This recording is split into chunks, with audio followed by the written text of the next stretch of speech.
Hello and welcome back to the show. It's Mushin-Makedonskiy again, and we're talking about business storytelling as always. And today we're having a special guest and a special topic. First, about the guest. Noa Baum is an award-winning storyteller, author, coach, public speaker, and many more great things. But what I especially love about Noa is the way she talks about storytelling to build connections and bridge the gaps between people. And that's exactly our topic today. So, Noa, welcome to the show. It's lovely to see you here. Welcome. Thank you so much, Artem. Thank you.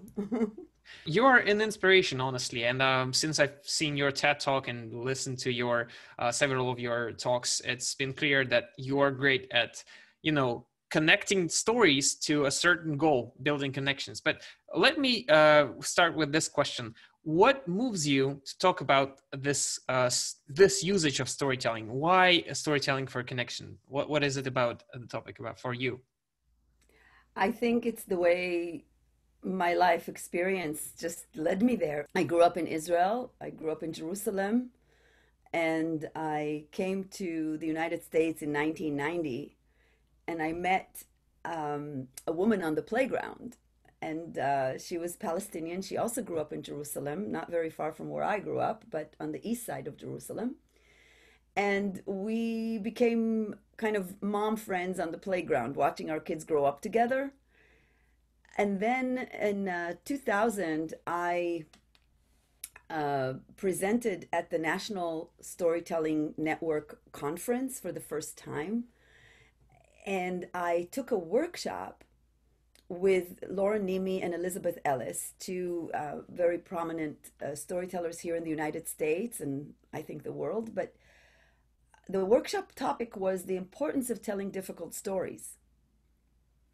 And as I was sitting there, I realized that I'm just kind of telling folk tales. Before I came to America, I only told stories to children. And when I came to America, I just discovered that I can tell stories to adults. But I wasn't telling personal stories. I was telling traditional stories. I was telling stories that had a happy ending. And, I just couldn't think it was possible to convey the complex reality of where I come from to anyone outside of Israel. I couldn't imagine conveying the complex, mad, and crazy character of my mother to an American audience. Mm-hmm. So I shied away from personal stories. I never took that risk. But as I sat in that workshop, I realized that, if you don't take risks, you don't grow as an artist or as a person. And so I connected with Lauren. He became kind of my mentor, and he started to push me to do these things that were terrifying for me. And I started creating a story from my memories of being in third grade in 1967 in the war. It was my first war that I remembered as a child. And he said, this is a very important story for American audience to hear. And I thought, but nothing happened in that story. I mean, it's not interesting. We just sat there. There were bombs, and what? And then I thought, but what if I talk to my Palestinian friend? Because all of a sudden I realized I've known her now for 7 years, and we both grew up in the same city. And I never asked her, well, what was that war like for you? I never even occurred to me. It was a little embarrassing to realize it never even occurred to me to think, how was that for the Palestinians? Did she sleep with all the neighbors in the furnace room like I did? Did Palestinians even have bomb shelters? I didn't know anything. So I called her, and a new chapter in our relationship began. And I started asking questions, and the stories came out. For the first time, I heard what it actually feels like to be a Palestinian growing up under Israeli occupation.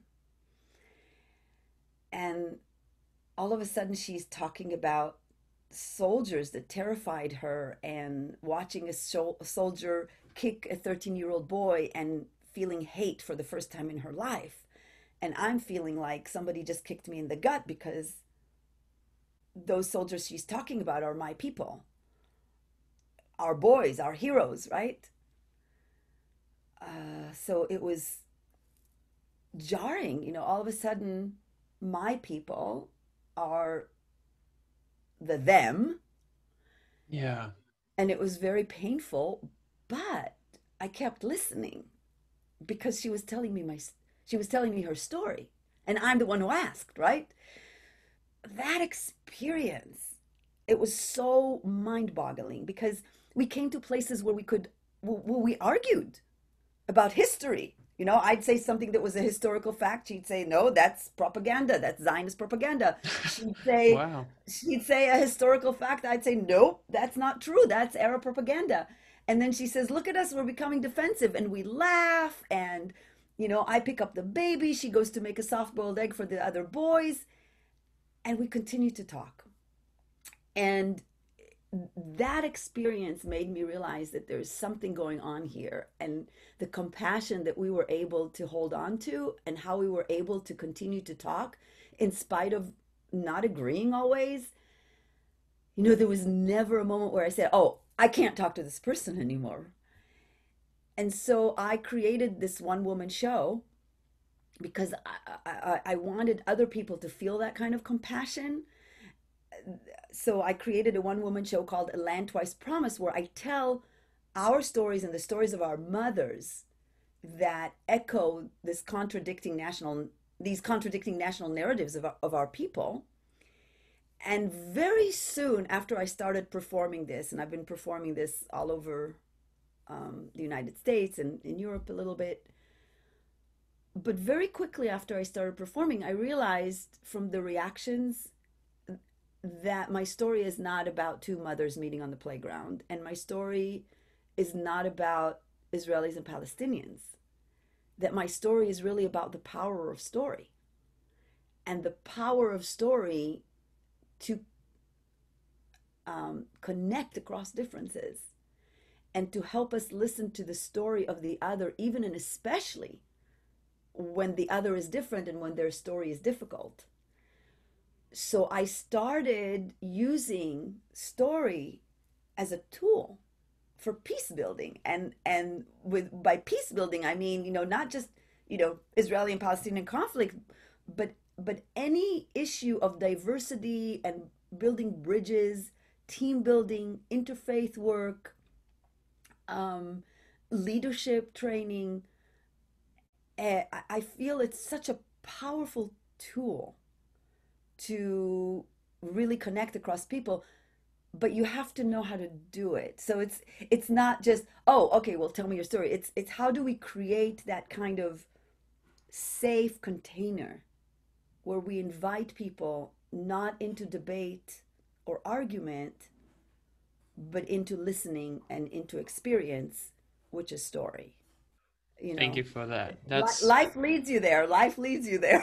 well, I yeah, didn't set out to do that's that. exactly what I thought, like immediately after you told your story. Because first of all, thank you. That's very authentic and very true to your heart, and thank you for sharing it. And I've heard pieces of it on the TED Talk, but honestly, when you tell it live, it's a whole different experience. So thank you. I just wanted to note that it's really an interesting thing, though. You said that, and on the TED Talk, you said that we could, instead of listening to concepts and opinions, we could better listen to experiences. And what helped you listen to her experience and what helped me listen to yours is actually because of I asked for it, and you asked for your friend's experience. But oftentimes the conflicts are, gaining momentum because the mood is not right, people are not listening right. So I would really like to continue with the question, like, how can we set the right mood without like having the person to ask a question, like, being proactive about storytelling, but at the same time being not very attacking and demanding. Well, I think that's at the heart of it, is can we stay centered enough and curious enough to ask the questions and invite the story in? It's a very complex question what you're asking, actually, because things exist on so many levels. Yeah. So on the level of, nations and national narratives, it's very difficult. It's very complex. But if you look at any real change in the world, if you look at any change on the grassroots level or on the highest echelons of political level, at the heart of it, you will always find some individual that had the courage to listen and had the courage to connect on this personal experience level. And I really, really think that's at the heart of it.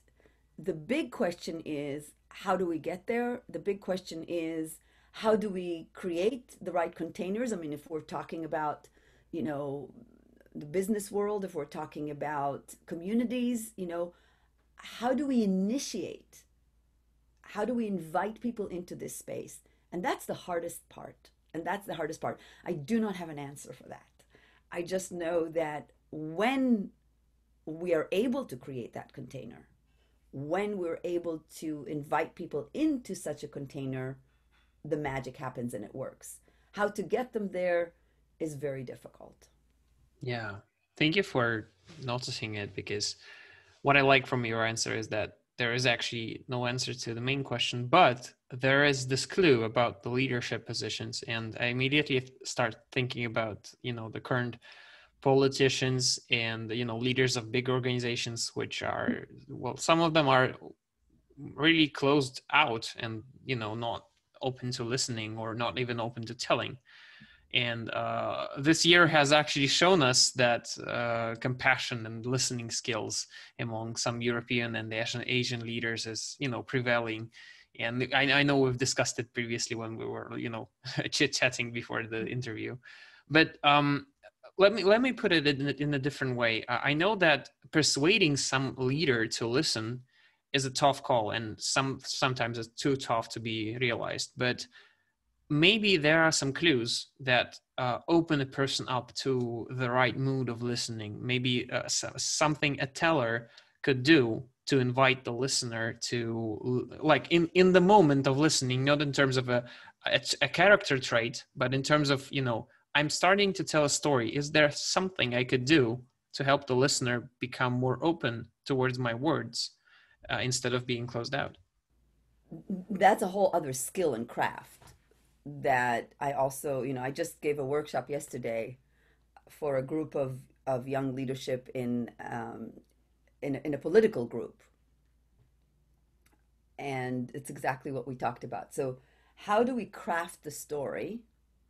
How do we shape the story to invite people to listen, especially when we're talking about volatile topics, emotional Yeah. topics, where if we don't craft the story correctly, everybody's going to become very defensive and close off, and they're not going to listen to me. So, for example, um, in the Israeli Palestinian issue, which is the group that I worked with, the you know how do I craft the story in such a way that the first thing you hear as a listener is that I'm with you? And that's true not just about this particular conflict, it's true about any leadership endeavor, any leader that wants to get a buy-in, any leader that wants people to actually listen to them. The very first thing that they have to establish is trust. One of the most powerful ways to establish trust is through telling a story. And if you tell the story in a way that allows people to see who you are and allows people to understand that you understand them, yeah. So if the first thing that they experience in the story is that I'm with you, then the walls go down and I can continue to listen to what you have to say. And the skills that a leader needs for that is really to have a lot of courage, to be vulnerable enough to share who you are. And I think there's more and more awareness and more willingness in leaders, especially the leaders that really want to succeed, that they understand that. They understand that I have to really show who I am, that I have to be authentic, that I have to open my heart. I have to use my heart. We can't have this dichotomy that is completely artificial between, so business is completely rational and then there's touchy feeling emotions. That is completely ludicrous. We are humans. We are tuned into each other on a nonverbal language that predates any language, let alone written language. So we clue into each other by the tone of our voice and by our energy, by our presence, by our facial expression, by our gestures. These are all components of the language of storytelling. They are all components of the language that is needed for a storyteller to create connection. And if I allow myself to understand that, and then I craft the story in such a way that I start by telling you, I'm with you. So, for example, what I worked with these guys yesterday was, you can't start a story by bashing Israel and talking about everything that's gone wrong and everything that you are trying to fix right now in the current situation, political situation.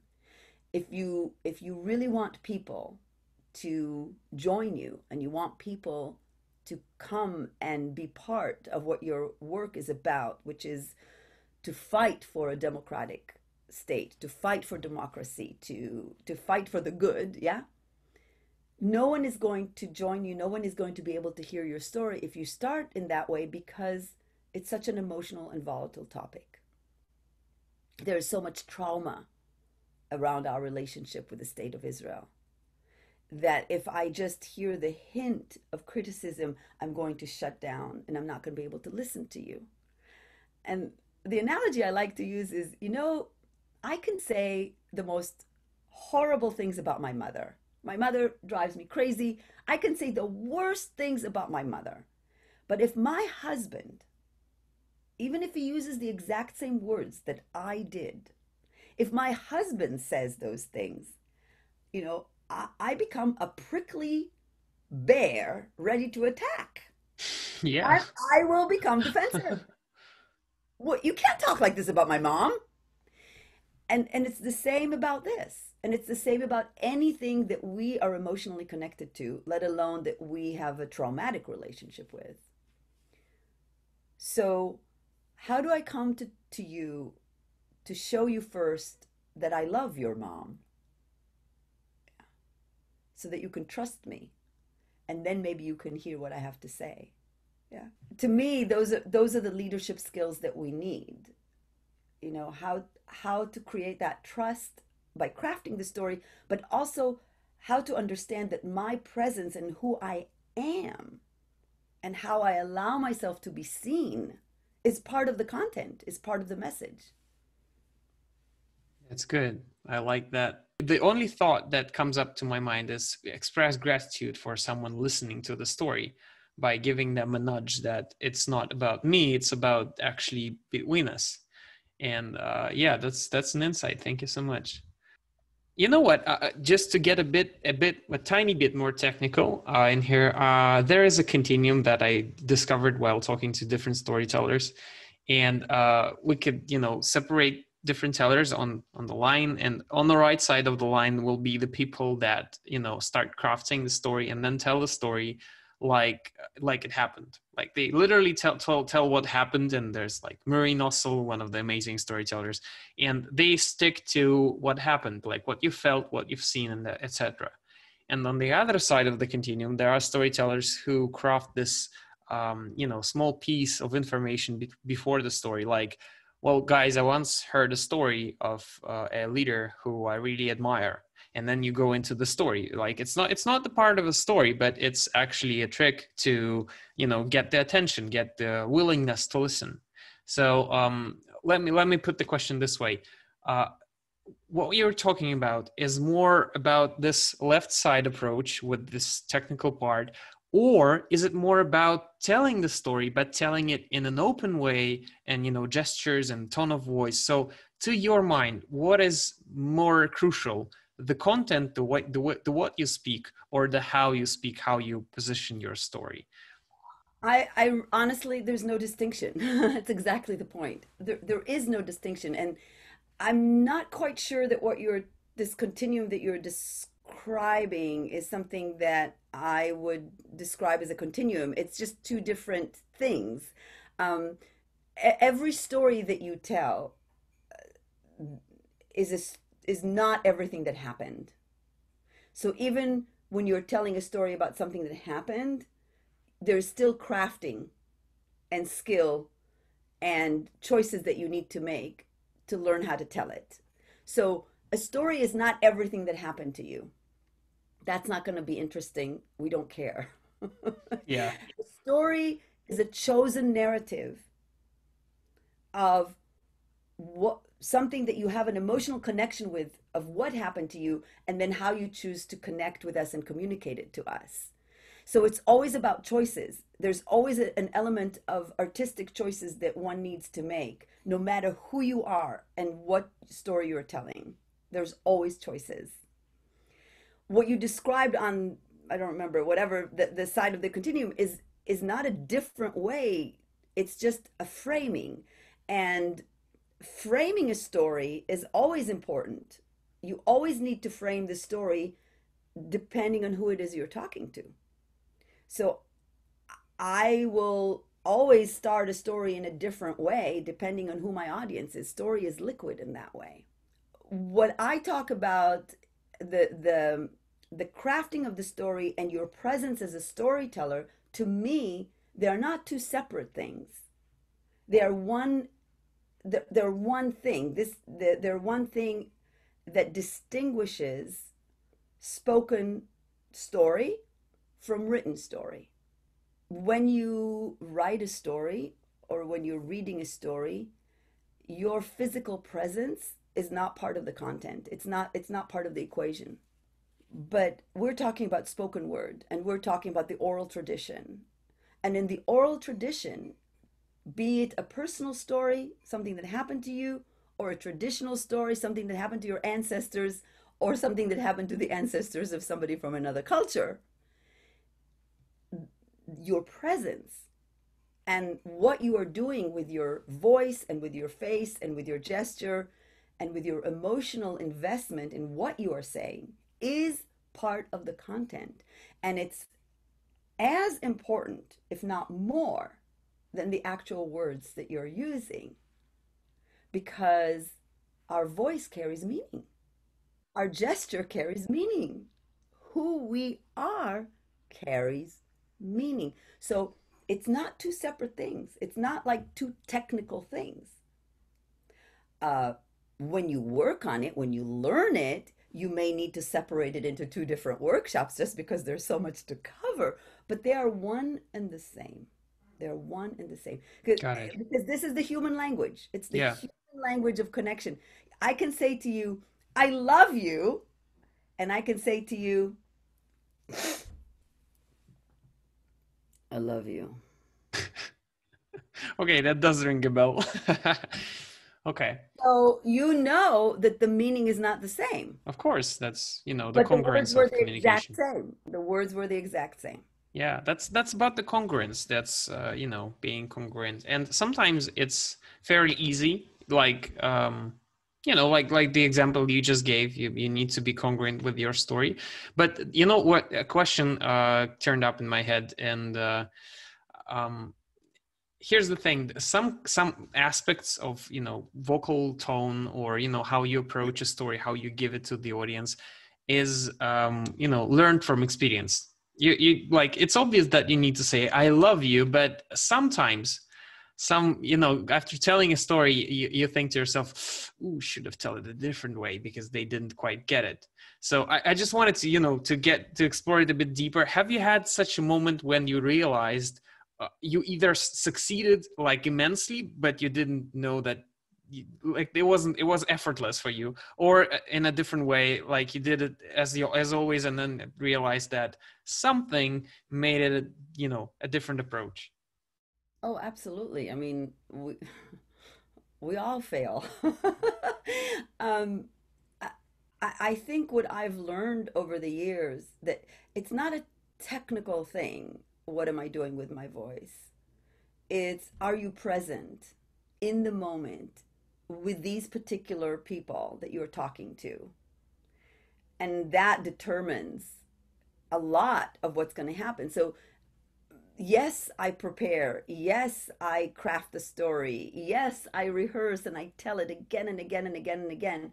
But the story really comes to life with an audience. And the first times that I tell a story, this is how I work on it. But I can't work on it without an audience. It doesn't exist without an audience. So, always in the first time that I tell a story, it's an act of exploration. And different things happen at different moments, and they help me discover the story and craft it. You know, the trick is to be present and to be listening to your audience.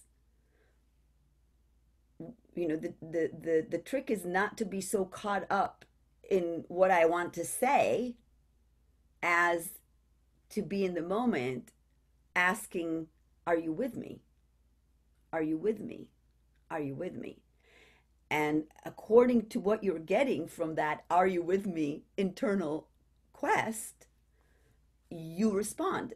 Now, it's all unconscious. I mean, it's happening constantly. This is how humans communicate. It's a natural process.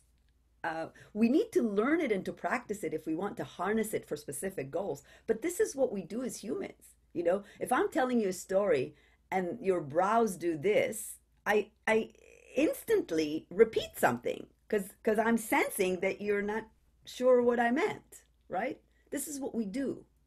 This is how humans communicate. The trick is, how do I stand up before others? You know, if I'm a leader and I want to harness the story power to my goals, yeah? How do I understand what it is that I'm doing so that I can do it intentionally and that I can reap that power?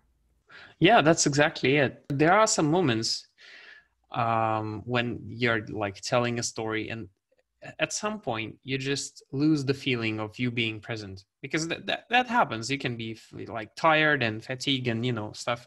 It all boils down to being not present. So maybe there is some kind of advice you use, like in the moment of telling, to become present again, like to turn it on somehow. Can you advise Yeah. something? Yeah. Oh gosh, that happens so many times. Um, yeah, to me, it happens, when I'm nervous, when I'm doing something new, when I'm in front of an audience that I find intimidating.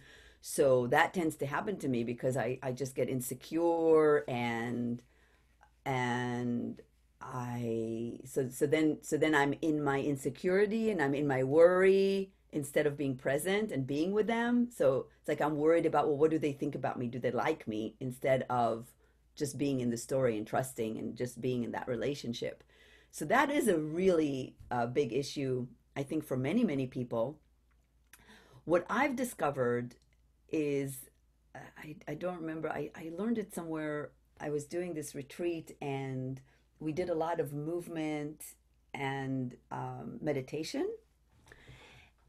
And when I find myself in this disconnect, that all of a sudden I'm in my worry, I catch myself, right? You got to catch yourself. I just kind of breathe. I get back into connecting with my breath and my spine. So so an image that helps me when I'm in that worry place, that disconnect place, it's almost like I'm here. I'm too much here, right? And when I'm in that trust place and in my presence, I can lean back into my spine and trust that I have the spine and that Great. I'm connected, right? That I have that connection between the earth and the heavens, and it's just right there.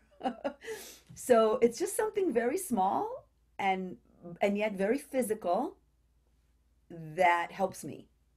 So when I find myself that I'm too much here, I go here and then I'm back in my body and then I'm back present and I can just get back into the story. Wow, that's awesome. That's such a wholesome advice. Thank you so much. And I really seen storytellers that tend to lean in, or on the on the other pole of it, like lean backwards and just, oh yeah, my story goes. So yeah, that's good. Being straight in your spine and find your breathing. But just Awesome. let me just clarify. I mean, there's nothing wrong with leaning in if it's part of the Yeah, story. yeah, like You know, metaphorically, yeah, for me, it's metaphorically yeah. this leaning in, which comes from the place of anxiety. So I'm really anxious, and my focus is not in the story. My focus is, am I okay?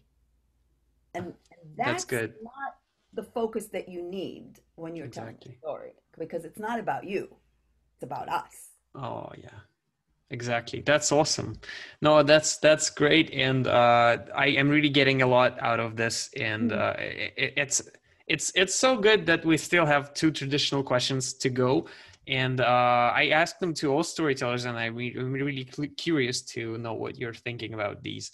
So the first one goes like this: what would be your advice for people who want to develop their storytelling skills? And let me specify it: to tell the stories, to bridge gaps, and to build the bridges between people, but they are only beginning their journey, like they're novices. Um, what, sorry, what was my advice? What would be your advice? Like, what would you advise them to do? Like, you have a new group in front of you, and they're eager to learn, but they're like new and fresh, and like, your advice to them. Well, I think the most transformative skill that you need as a storyteller is the skill of listening. That is what changed me as a storyteller. It's been my biggest and most revelatory journey to become a storyteller, has been the journey to become a listener. So I think to learn how to listen and to learn to trust your imagination. You really need to connect with your imagination, because the two central acts of storytelling are imagining and listening, as far as I'm concerned. And my great teacher, Doug Lippman, has been my mentor and teacher on this journey. And I think my entire approach to storytelling changed when I started working with him. And so it's really important. Oh, I love that phrase. I've just completed Doug Lippman's course this spring, and I really felt his presence somehow when you said about imagining and listening. So thank you so much for it. Great advice, Doug. We're here. We are Yeah. thanking you, your students. Okay, Noah, last question, my favorite question actually. I want you to finish one phrase I made up. It goes like this: it takes one thing to get from a good story to a great story, and that one thing is. Learning from others. I think the day you stop learning, the day you stop working with others and learning from others, is the day that you stop growing.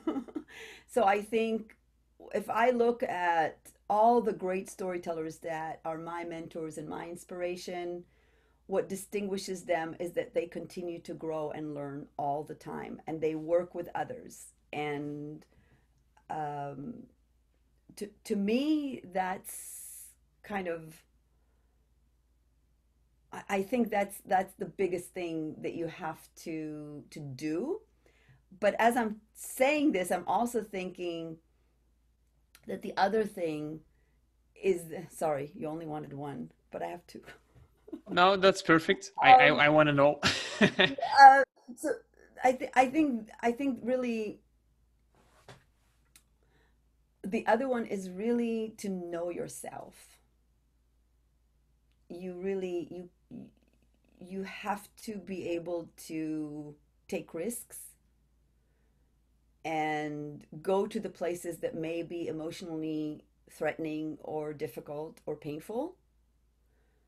But if you don't use your whole self, if you don't really do the due diligence of understanding who you are and bringing who you are to the table, your stories are always going to be on another level. The great storytellers are those that, you know, who they are is such a part of their stories. And you can hear the same story told by someone else and it won't have the same effect on you because it's the how and it's the who that tells the story that makes the difference. Does that make Mm. sense? Yeah, of course. And I actually am reflecting on it, and I think about uh, Jeff Mead's three practices of narrative leadership, where he has stand for something, um, only connect, and the first one and the basic one, know thyself. So that makes perfect sense, and I really like that you're saying that the who tells the story. It's not about the story; it's about the people behind it and in front of it. Thank you so much. That's a great advice and a great wrap up. It was really a pleasure to discover the power of listening and connecting. And thank you for not staying very technical, even despite my own best wishes for you to be so, because I think I got more deep advices from you than, you know, just one off techniques. So thank you so much. It's been a pleasure. Thank you.